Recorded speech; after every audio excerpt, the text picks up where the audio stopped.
وہ آدمی جس میں تنہائی میں اللہ کا ذکر کیا، اللہ کو یاد کرنے بیٹھ گیا، کوئی دیکھنے والا نہیں تھا، وہ تنہا تھا، حجرے میں تھا، اپنے بند کمرے میں تھا، اپنے رب کو یاد کیا۔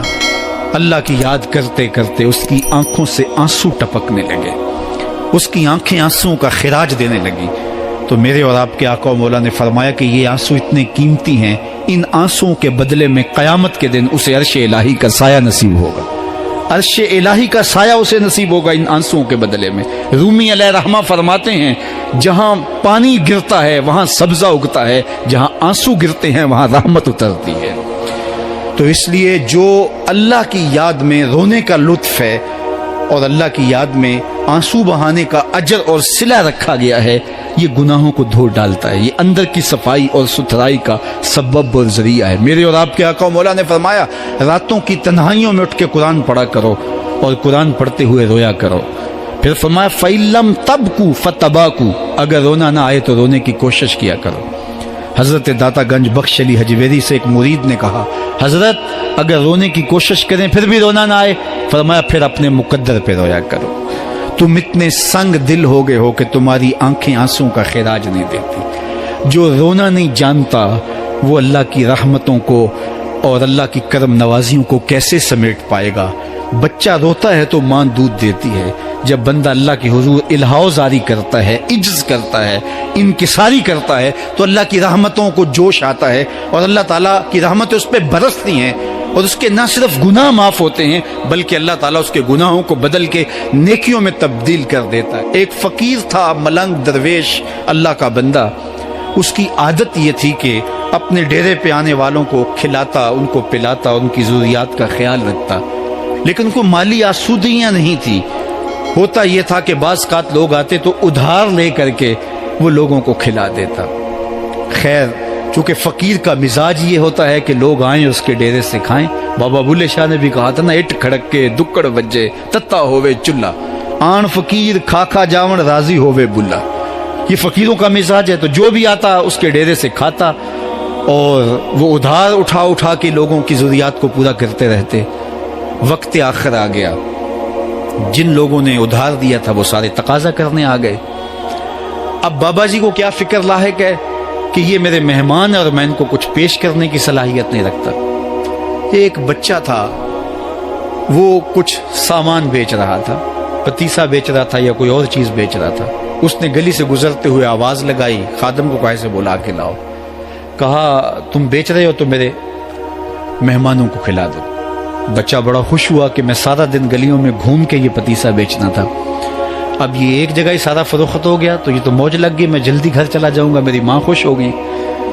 تو سارا ان مہمانوں کو کھلا دیا گیا اور اس کے بعد کہا بابا جی پیسے؟ کہا تم بیٹھ جاؤ، جب ان کو ملیں گے تو تجھے بھی مل جائیں گے۔ وہ بیٹھ گیا، 2 4 10 منٹ بیٹھا تو بچہ تھا پھر کھڑا ہو گیا، بابا جی پیسے؟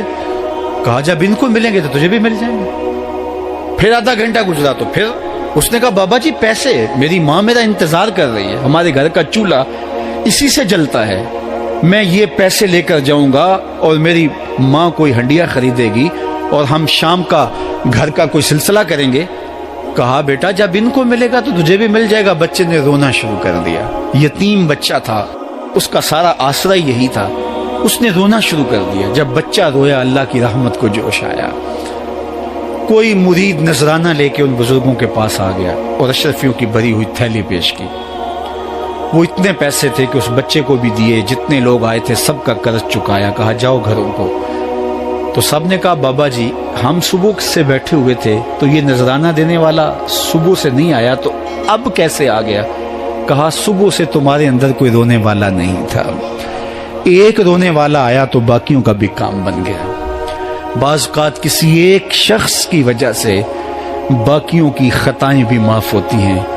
آج ہم اجتماعی طور پہ تا حد نظر اندر باہر اوپر نیچے اتنے لوگوں کے ہجوم میں اللہ کی بارگاہ سے یہ توقع رکھتے ہیں کہ مالک کتنے ہجوم میں کوئی ایک تو ہوگا جو تیرا لاڈلا ہوگا، کوئی ایک تو ہوگا جو تیرا بہت قریبی ہوگا، کوئی ایک تو ہوگا جس پہ تیری رحمتیں برسیں گی، تو مالک اس کے صدقے سے ہماری خطائیں بھی معاف کر دے، ہمارے گناہ بھی معاف کر دے۔ کوئی ایک رونے والی آنکھ مل گئی تو باقیوں کا بھی کام بن جائے گا۔ اٹھ فریدا ستیا تے میلا ویکھن جا، وت کوئی بخشیا مل جاوے تے تو ہی بخشیا جا۔ میرے مالک ہم سب کی خطائیں معاف کر دے، ہم سب سے درگزر فرما، اور ہم سب کے باطن کو ستھرائیاں دے دے، ہمارے اندر کو پاکیزگیاں دے دے۔ بہت وقت میں نے اور آپ نے صاحب گزار لیا، تیزی کے ساتھ زندگی بیت رہی ہے۔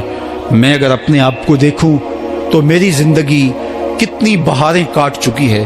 اگر آپ اپنے آپ کو دیکھیں، کوئی 60 سال، کوئی 20 سال، کوئی 25 سال، زندگی تیزی کے ساتھ گزر رہی ہے۔ بندہ جب سوچتا ہے کہ میں 40 سال کا ہو گیا ہوں تو آگے میری زندگی کے اگر 30 سال بھی ہیں تو 30 سال تو کافی ہیں، لیکن وہ پیچھے اگر پلٹ کے دیکھے تو 40 سال یوں گزر گئے جس طرح چٹکی بجائی جاتی ہے۔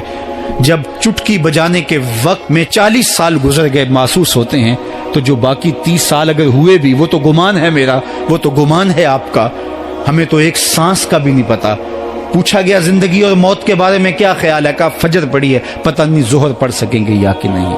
کہا اتنی لمبی امیدیں لگائے بیٹھے ہو، کہا ظہر پڑی ہے، پتہ نہیں عصر پڑھنے کا موقع نصیب ہوتا ہے کہ نہیں۔ کہا یہ بھی طول عمل ہے۔ ایک بولا عصر پڑی ہے، پتہ نہیں مغرب پڑھ سکیں گے یا کہ نہیں۔ کسی نے کہا ایک رکعت پڑی ہے، پتہ نہیں دوسری رکعت بھی پڑھنا نصیب ہوتی ہے یا نہیں۔ کہا یہ سب تمہارے منہوں کی باتیں ہیں، میں تو کہتا ہوں ایک طرف سلام پھیرا ہے، پتہ نہیں دوسری طرف سلام بھی پھیر سکیں گے یا کہ نہیں۔ کیا موت اتنی قریب نہیں ہے؟ ہم نے اپنی آنکھوں کے سامنے لوگوں کو جدا ہوتے یوں نہیں دیکھا ہے؟ ہم کہتے ہیں اس کی خبر سنا رہے ہو موت کی، یہ تو میں نے ابھی سبزی والی دکان پہ دیکھا تھا۔ لیکن جب موت آتی ہے تو ایک لمحے کا تقدم اور تاخر نہیں ہوتا۔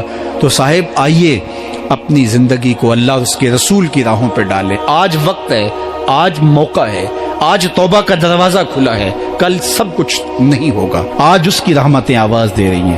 آج وقت ہے، وقت پر کافی ہے ایک قطرہ بھی آب خوش ہنگام کا، جل گیا جب کھیت برسا می تو پھر کس کام کا۔ اب آئیے سنیے، اس کائنات کے اندر ہمیں وہ خواتین ملیں گی جو پردے کے پیچھے تھی، لیکن پردے کے سامنے ماں نہیں آئی، عبد القادر جیلانی آئے۔